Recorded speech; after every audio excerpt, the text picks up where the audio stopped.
자, 여러분, 오늘 다시 오신 것 환영합니다. 어제 강의한 부분이 바울의 칭의의 복음은 사실상 예수님의 하나님 나라 복음의 구원론적 표현이다. 어제 강의를 했는데요. 그 강의가 좀 여러분들에게 생소하시고 또 어렵기도 하실 거예요. 그래서 먼저 제가 그 강의안을 좀 보시면 어제 한 것을 조금 리뷰를 하겠어요. 그래서 제3강 예수의 하나님 나라 복음의 구원론적 표현으로서의 칭의론. 그래서 예수께서 죄인들을 율법의 행위 없이 은혜로 하나님 나라로 불러 영접하고 그들에게 잔치를 베풀면서 완성될 하나님 나라의 잔치에 참여할 것을 약속해 주는 이 예수님의 하나님 나라 복음이 바울의 율법 행위 없이 은혜로 믿음으로만 의인됨의 복음과 신학적으로 완전히 일치한다. 이렇게 일찌감치 독일의 신학자들이 관찰했는데 그게 사실이죠. 근데 그것보다 훨씬 더 깊은 의미로 그리고 포괄적인 의미로 바울의 칭의의 복음이 예수의 하나님 나라 복음과 일치한다. 정확히 말하면 하나님 나라 복음의 구원론적 표현으로 칭의의 복음을 이해해야 된다. 그걸 논증하기 위해서 제일 먼저 뭘 했어요, 우리가? 여러분들 강의는 몇 페이지입니까? 34페이지네요. 그래서 먼저 뭘 했어요? 이 데살로니가전서 1장 10절에 보니까 복음의 요체가 종말에 재림하여 우리를 하나님의 진로로부터 구원하실 하나님의 아들을 기다리는 것으로 그렇게 표현했는데 데살로니가에 선포한 바울의 복음이 그렇게 표현됐는데, 그러니까 종말의 최후의 심판에서 하나님의 진로로부터 구출한다. 이게 칭의론이죠. 전형적인 최후 심판에서 의인으로 무죄 선언되어 하나님의 진로로부터 구원받음, 칭의론의 복음이지. 그런데 그걸 누가 이룬다고요? 하나님의 아들이 어떻게 이룬다고요? 그렇게 물어보니까 거기에 두 마디가 우리에게 시사를 해주는데, 하나는 죽은 자들 가운데서 죽으신 분으로서. 근데 데살로니가전서 4장 14절, 5장 9절, 10절에 유명한 죽음의 형식, 그리스도가 우리 죄를 위해서 죽고 일으켜졌다는 형식을 가르친 것을 봤을 때, 여기 1장 10절에 죽은 자들 가운데서 일으켜짐, 이게 케르그마, 이 복음의 가장 간략한 요약, 그리스도가 우리 죄를 위해서 죽고 부활하시다. 그때 그리스도의 죽음은 우리 죄를 위한 대속의 제사였다는, 우리가 너무 익숙히 잘 아는 죽음의 형식이 내포하는 이 대속의 제사를 지금 이 1장 10절이 내포하고 있구나. 그러니까 첫째, 하나님 아들이 우리를 어떻게 구출하셔요? 그의 대속의 제사로 말미암아 우리 죄를 다 씻어버리고 죄값을 치러버려서 우리가 하나님의 진로로부터 구속되게 됐다. 둘째, 일으켜졌다는 말은 우리에게 뭘 알게 돼요? 시편 110편 1절에 근거해서 예수께서 하나님 우편에 높임받아서 우편에서 뭘 하시나? 두 가지 하세요. 지금 현재 하나님의 구원의 통치를 대행해서 사단의 통치를 무찔러 가고, 어디 써졌어요? 고린도전서 15장 24절 28절 거기에 그렇게 써졌지. 그게 하나, 지금 현재 하나님의 구원의 통치를 계속 대행한, 그래서 우리를 보호하시고 사단의 죄와 죽음의 통치로부터 우리를 보호하시고 우리로 하여금 이 사단의 이 힘에 대항해서 하나님의 이 뜻을 순종할 수 있는 힘을 주시고, 이렇게 지금 하나님 우편에서 하나님의 구원의 통치를 대행하시고, 또 결국 하나님의 우편에서 뭘 하실 거예요? 종말에 최후의 심판 때 저기 로마서 8장 32절 보니까, 34절 보니까 우리를 위해서 변호사 노릇하신다, 중보하신다 이 말이에요. 그러니까 이 죽은 자 가운데 일으켜져 하나님 아들 되심은 이 하나님의 아들로서 지금 두 가지 하신다. 지금 현재 하나님 통치를 대행하신, 둘째 종말에 하나님의 재판정에서 우리를 위해서 중보하실, 그렇게 하여 우리를 구원하신다. 하나님 진리로부터 구원하신다. 그러고 보니까 똑같은 소리가 어디서 써졌어? 로마서 5장 이 8절에서 10절에 그대로 써있더라. 우리 살펴봤죠. 그러고 보니까 로마서 1장에서 복음을 두 번 정의하는데, 처음에 2절에서 4절까지 복음의 내용은 하나님의 아들이다. 복음은 하나님의 아들에 관한 것이다. 하고는 그 예루살렘 교회의 가장 오래된 신앙 고백 또는 복음 선포 양식, 두 줄짜리, 두 문장짜리 복음 선포 양식을 바울이 거기 인용을 하는데, 어제 이야기한 대로 서양학자들은 자꾸 예루살렘 교회가 그 두 말만 자꾸 되풀이했다고 주장하는데, 그건 상식 이하 판단이고, 이 무슨 주문하듯이 하나님께서 그의 아들을 보내서 예수가 다윗의 아들로 낳고 죽은 자 가운데서 일으켜져서 하나님 아들로 선언됐다. 두 말. 예수가 다윗의 아들을 낳고 하나님 우편에 높여져서 하나님 아들 대권을 행사하는 하나님 아들로 인정됐다. 그 소리만, 이 두 문장만 자꾸 되풀이했다. 여러분들에게 믿어집니까? 이것은 그 복음의 요약이지, 요약. 그러니까 그 한마디 한마디가 부연 설명이 되는 거지. 어떻게 하나님의 아들로 다윗으로 낳았단 말은 어떻게 생각합니까? 하나님이 그를 세상에 보내셔서, 그러니까 금방 이거 보냄의 형식을 생각해야 되는구나. 유명한 문장 형식, 갈라디아 4장 4절에서 5절 또는 로마서 8장 3절, 4절, 바울이 금방 이 보냄 형식을 쓸 거예요. 같은 편지에서 로마서 8장에서. 그러니까 거기 함축됐다고 보고 그 복음을 선포할 때 이 두 문장짜리로 요약되는 복음 선포할 때 그렇게 부연 설명했을 거라 보고 읽으시면은, 그 다음에 와셔서 뭐 하셨지? 와셔서 뭐 하셨지? 지금 이게 예루살렘 교회에서 복음, 누가 선포한 복음? 예수 따라다니는 베드로, 야고보, 요한의 복음. 그럼 예수가 다시 쓰러 나서 그 다음부터는 죽고 부활하여 하나님 우편 높임받은 때까지는 예수의 이야기 하나도 안 했겠어요? 복음 선포하면서 이거 믿겨집니까? 서양학자들은 그렇게 믿어요. 그 사람들은 맨 분석해야 된다고 보거든.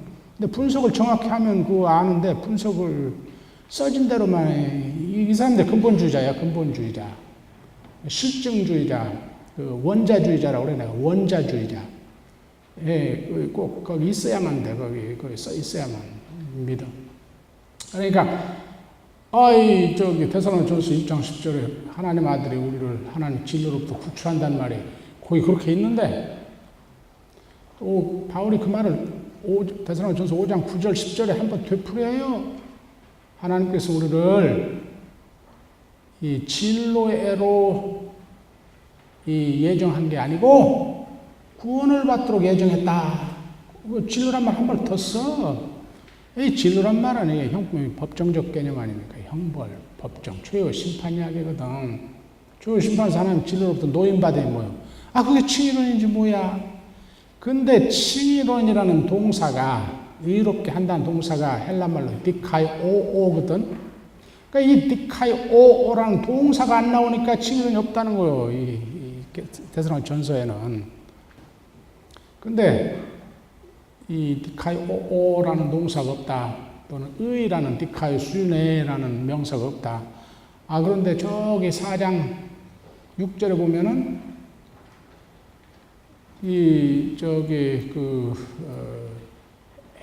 음행을 저지르고 형제를 사기친 자에 대해서는 하나님이 원수를 갚는 분이다. 바울이 경고해요. 근데 그 원수를 갚는다는 분이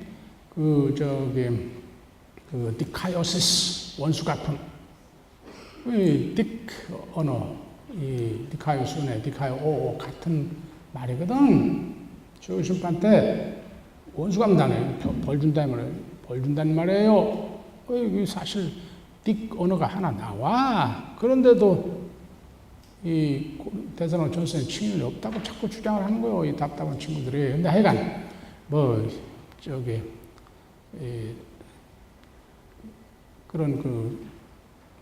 우리는 그런 상식 이하에 실증주의적 또는 원자주의적 해석을 않는다면 예루살렘 교회 엊그제까지 예수 따라다니면서 하나님 나라의 복음을 듣고 스스로 파송되어 하나님 나라 복음을 선포하도록 해서 선포까지도 한 사람들이 예수가 다윗의 씨로 낳고 그리고는 예수 행적에 대해서 한마디도 않고 예수 죽었다가 부활하여 하나님 우편을 높임받아 하나님 아들로 딱 그 말만 되풀이했다고 믿을 수는 없는 거지. 그 중간에 예수가 어쩌다 죽었는데 그 죽음이 어떤 죽음이다? 죽었는데 그 죽음을 어떻게 부여했겠어요? 우리 복음서들에서 제일 긴 복음서의 사실 중심은 뭐예요? 예수의 순환사냐 순환사. 복음 선포할 때 제일 그 제자들이 집중한 게 뭐예요? 예수의 죽음에 대한 집중. 그러니까 거기 죽은 자들 가운데서 일으켜져서 할 때 그 죽은 예수 어떻게 해서 이분이 죽게 됐나? 메시아로 왔는데 어떻게 메시아가 죽지? 유대 사상에는 메시아가 죽을 수가 없지. 어떻게 했는데 메시아가 죽었지? 왜 죽었지? 무엇을 위해서 죽었지? 자연스럽게 주 만찬 이야기도 나오고 예수의 성전에 대한 도전 이야기도 나오고 자기 죽음의 예고에 대한 이야기도 나오고 자기 죽음의 해석에 대해서 이야기하고 해석이 뭐예요? 대속과 새 언약을 세우는 제사로서 넘겨짐. 그게 최후의 만찬에 떡의 말씀, 잔의 말씀 내용 아닙니까? 그걸 다 해설한 거죠. 그걸 바울은 어떻게 표현해요? 어제 내어 줌의 형식으로 하나님께서 그의 아들을 우리를 속량하는 속죄제사로 내어주셨다. 뭐 하도록? 우리로 하여금 이 속량을 받도록 하기 위해서, 의인이 되도록 하기 위해서. 그러니까 이런 것을 다 감안해서 읽어야 된단 말이에요. 그리고 하나님 우편에 앉았단 말은 아까 무슨 말을 하고요? 바울이 이제 로마서 8장 34절을 금방 쓸 거예요. 뭐라고? 그분이 우리를 위해서 중보한다고. 로마서 5장 8절에서 10절까지 금방 쓸 거예요. 하나님 아들로서 그의 피 흘림으로 우리 죄가 속죄되고 죄값이 치러졌다.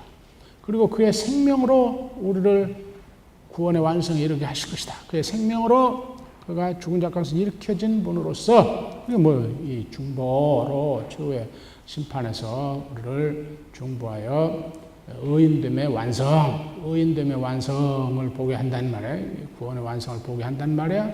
그러니까 그런 게 전부 거기 함축됐다고 보고 이 본문을 읽어야 된다. 그렇게 읽으니까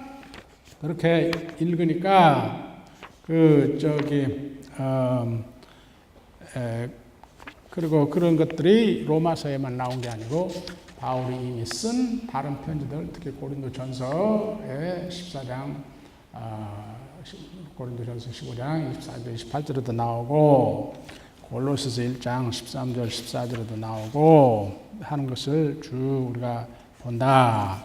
그래서 그런 것들을 다 감안해서 바울의 이 예루살렘 교회의 이 복음 로마서 1장 3절 4절을 인용할 때 바울이 이 복음을 어떻게 이해하고 인용을 했나?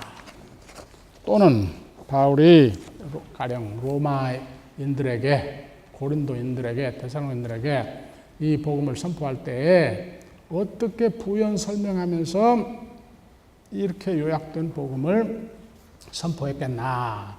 그렇게 우리가 질의하고 보면 여러분들 그 강의 노트 25페이지 그러면 이 로마서 1장 3절 4절이 함축하는 바, 그러니까 바울의 다른 편지들이 이미 다 하나님 아들에 대해서 있는 것을 함께 읽으면 이런 형태가 된다 그 말이에요. 그래서 어저께 제가 그것을 한 두세 번 되풀이하면서 설명했는데, 그래도 혹시 좀 불분명하게 생각되는 분이 있을까봐 오늘 아침에 제가 조금 더 부연 설명하는 여기, 그래서 오늘 아침에 지금 여러분들 나눠주는 게 그거예요.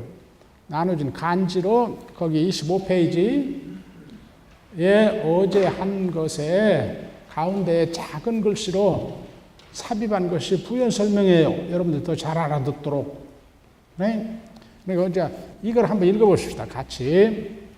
자, 그러니까 이 로마서 내에서 바울이 하나님 아들에 대해서 나타내는 사상들, 그리고 로마서보다 먼저 쓰여진 편지들에 이미 하나님 아들에 대해서 나타낸 사상들, 이런 것들을 겸하여, 이런 것들을 다 바울이 로마서 1장 3절 4절 쓸 때 예루살렘 교회의 그 복음을 가르칠 때 전에 썼던 하나님 아들에 관한 이 복음 선포들은 내용은 다 잊어버리고 그 두 마디만 되풀이했다고 믿지 않는 한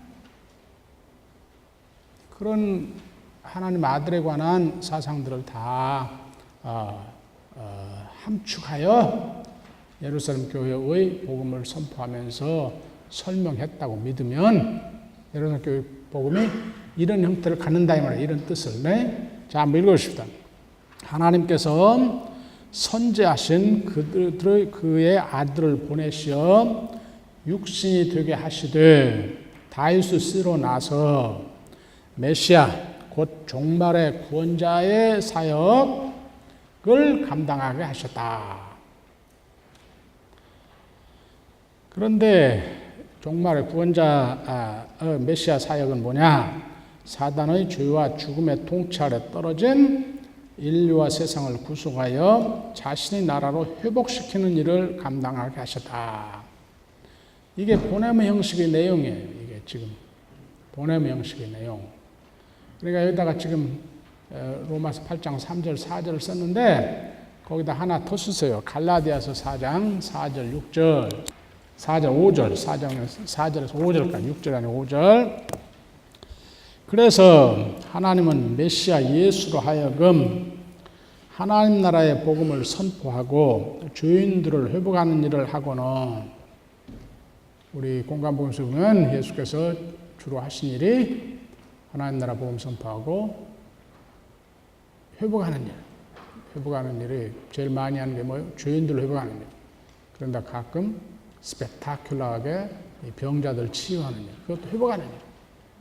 회복하는 일을 이 사단의 죄와 죽음의 통치에서 건져내는 일을 하고는 대속의 제사로 바쳐지게 하셨으며, 이것이 뭐예요?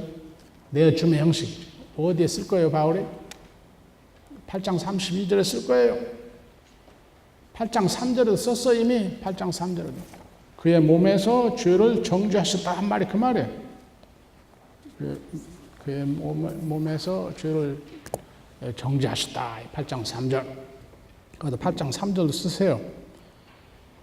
바울이 곧 쓸 거예요, 이걸. 어디에도 사실은 있어.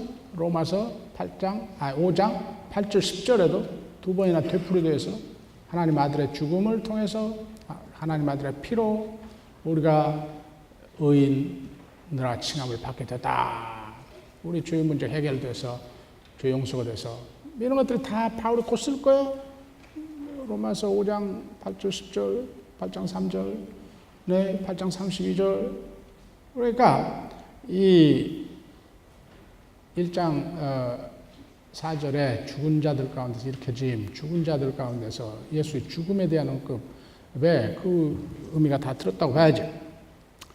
대속의 제사로 바쳐지게 하셨으며 그를 죽은 자들 가운데서 일으키심으로써 과연 그가 자신의 사자 메시아인 것을 확인했을 뿐 아니라 자신의 우편에 높이셔서 자신의 대권을 행사하는 자신의 아들로 선언하신 것이다. 거기다 110편 1절의 성취요, 사무엘하 7장 12절 14절 나단의 신탁의 성취다. 네?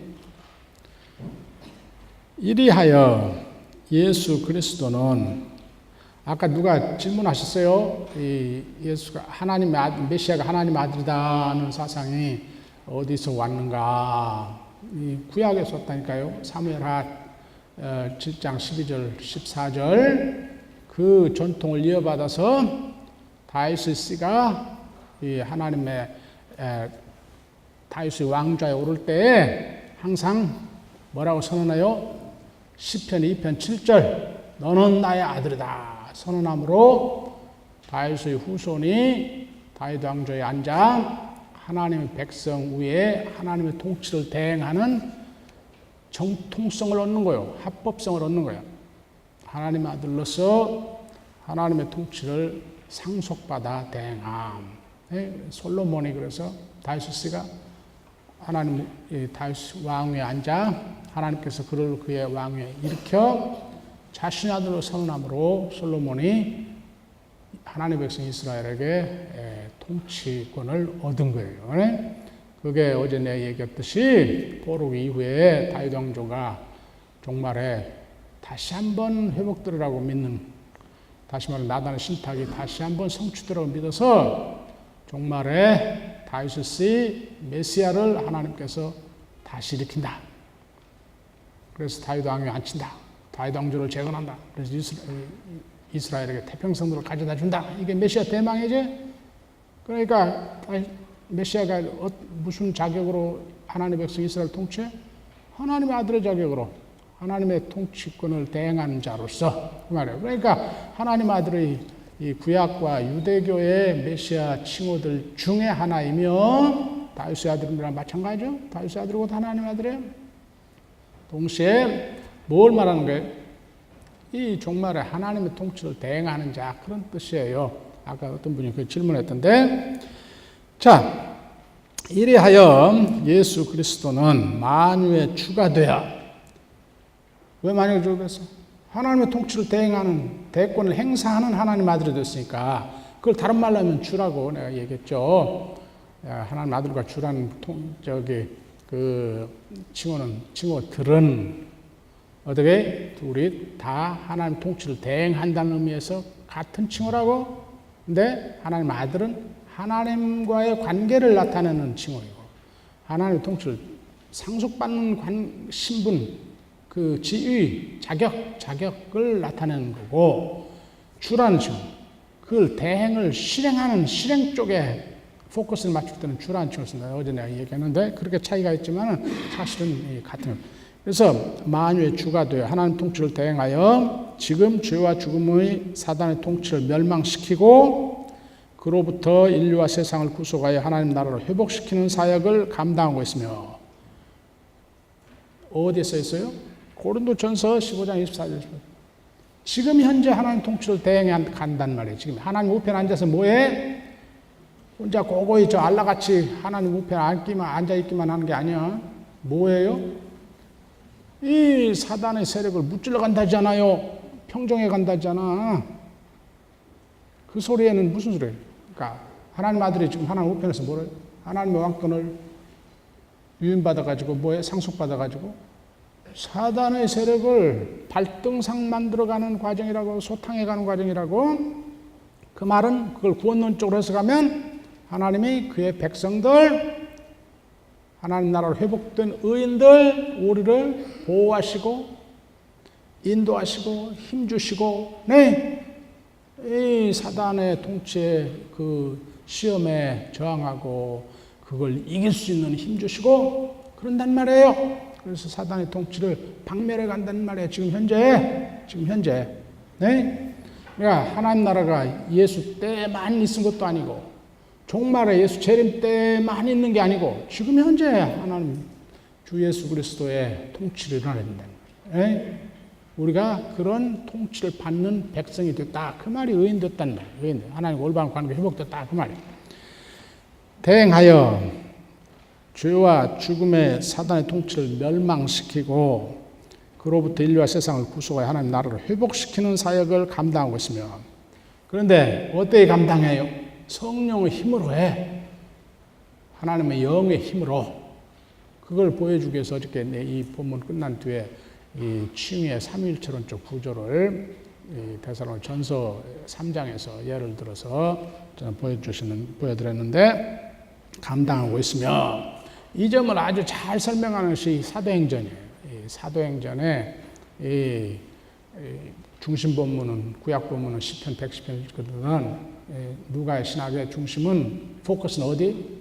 이 부활 승천에 있어요. 부활 승천. 하나님 그 바울 마가식 복음 선포는 포커스를 어디다 맞죠? 그리스도의 죽음 십자가에 맞죠. 십자가의 복음. 근데 누가는 포커스를 어디다 맞죠? 부활 승천에 맞죠. 그래서 부활하신 예수가 시편 110편 1절의 성취로 하나님 우편에 높임 받아 지금 현재 하나님의 통치를 대행해 간다. 구원의 통치를 대행해 간다. 어떻게 하냐?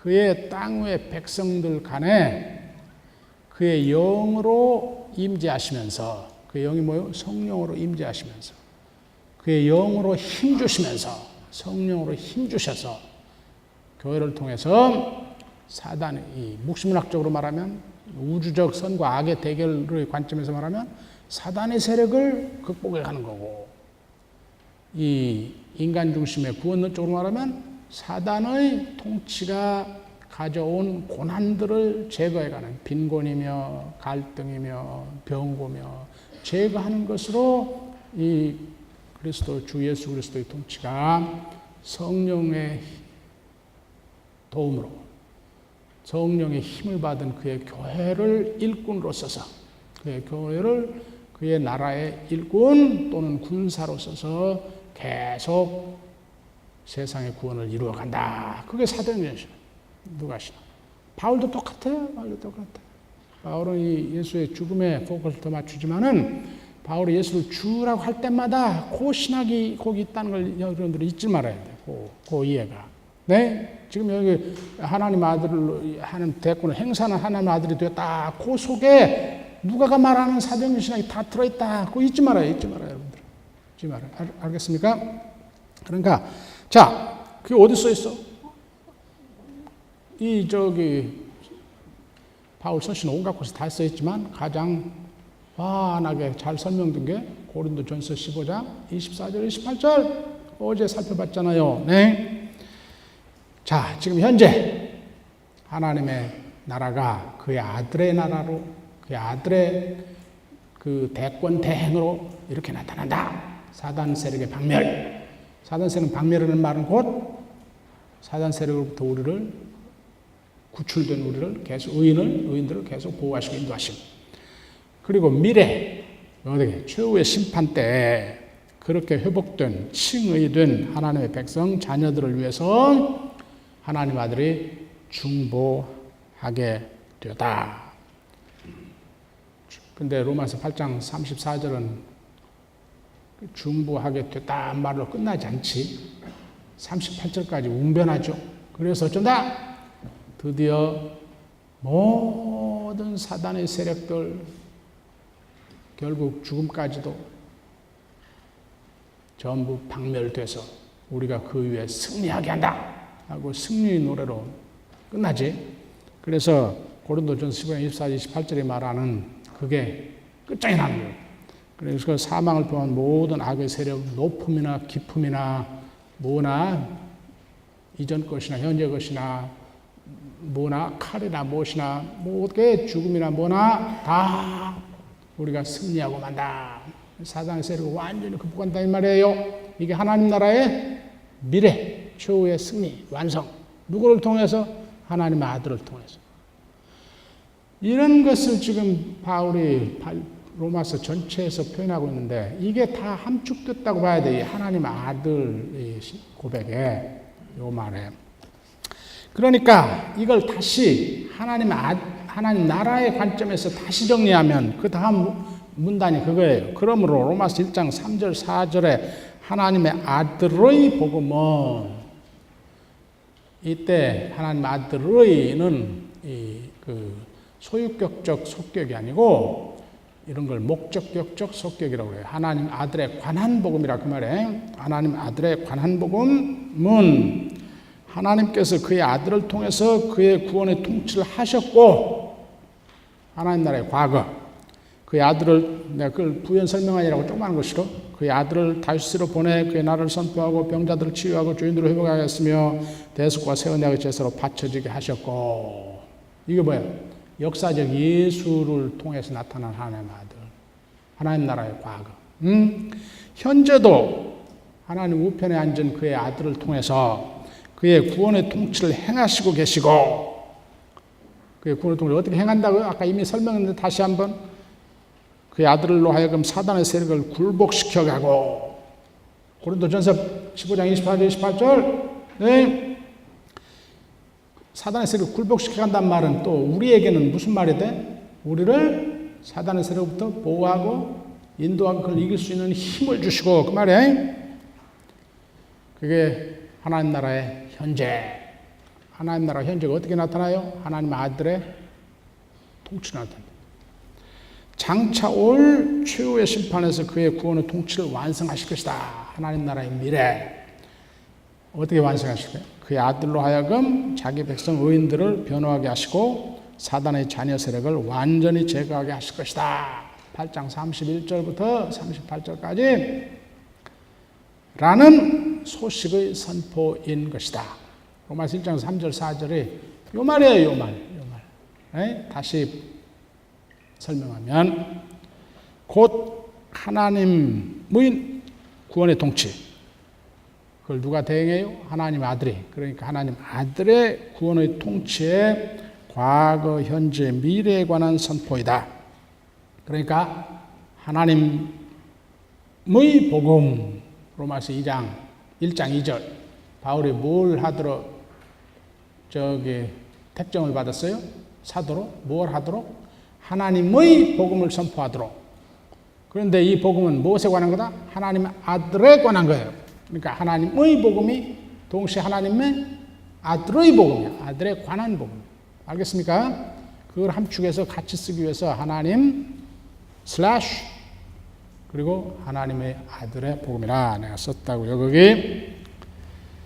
그러니까 예수의 하나님 나라의 복음이, 역사적 예수의 하나님 나라의 복음이 그의 죽음과 부활로 그의 베드로,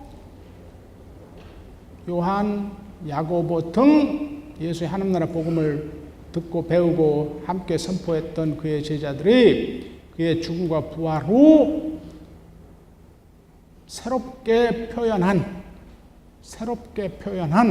복음이 로마서 1장 3절 4절 예루살렘. 알겠습니까? 어떻게 새롭게 재현했어요? 하나님의 복음, 곧 하나님의 아들의 복음으로. 알겠습니까? 자, 이렇게. 자, 그런데 어제 내가 설명이 좀 미진한 게, 그 뒤에 이 복음을, 이 선포된 복음을 받아들이는 것이 믿음의 본질이라는 말을 내가 여러 번 했는데, 그걸 그 증거 본문을 잘 안 보여줬어요. 내가 말은 하긴 했어요. 고린도전서 15장 1절부터 11절. 여기서 복음을 받아들인다는 말과 복음을 믿는다는 말이 동의어로 나와요.